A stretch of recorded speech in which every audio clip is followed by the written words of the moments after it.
आपल्या नजरेसमोर जो हा पर्वत दिसतोय, जो पहाड दिसतोय, त्याला कोलेश्वर असं म्हणतात.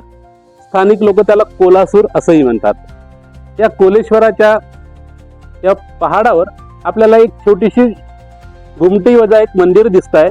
ते कोलेश्वराचं मंदिर आहे आणि त्या मंदिरात एक अश्वारूढ योद्धा हातात तलवार घेऊन उभा आहे असे एक मूर्ती आहे आणि ती कोलेश्वराची आहे असं म्हणतात. हा कोलेश्वर म्हटलं म्हणजे या झाडीपट्टीच्या भागामधला तो एक योद्धा असावा, कारण की बऱ्याच किल्ल्यांच्या पायथ्याशी किंवा त्याच्या परिसरात या कोलेश्वराचं एक स्थान असतं आणि त्यापैकी तो एक कोलेश्वर आहे आणि आदिवासी बांधव त्याची पूजा सुद्धा करतात. या कोलेश्वराच्या पहाडावर पूर्वी एक छोटा दुर्ग होता.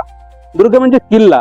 त्या छोट्या किल्ल्याचे अवशेष आज सुद्धा आपल्याला या वरती या गडावर या दुर्गावर बघता येतात आणि त्याच्या पायथ्याशी गड पायली नावाचं गाव आहे.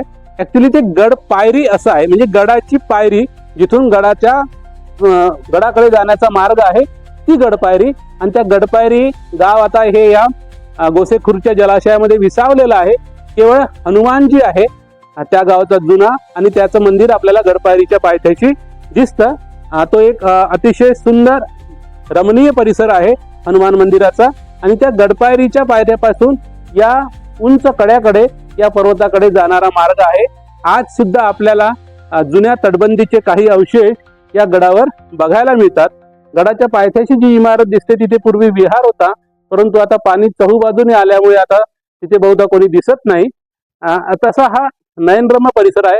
या कोलेश्वराला आम नदीने जणू विळखाच घातलेला आहे 3 बाजूनी आणि जी चौथी बाजू खुली आहे टेकडीची जुनी रांग ती तिकडे झिरीकडे जाते. झिरी नावाचं एक सुंदर ठिकाण या ठिकाणी आहे. त्या ठिकाणी अश्मयुगीन गुहा आहे.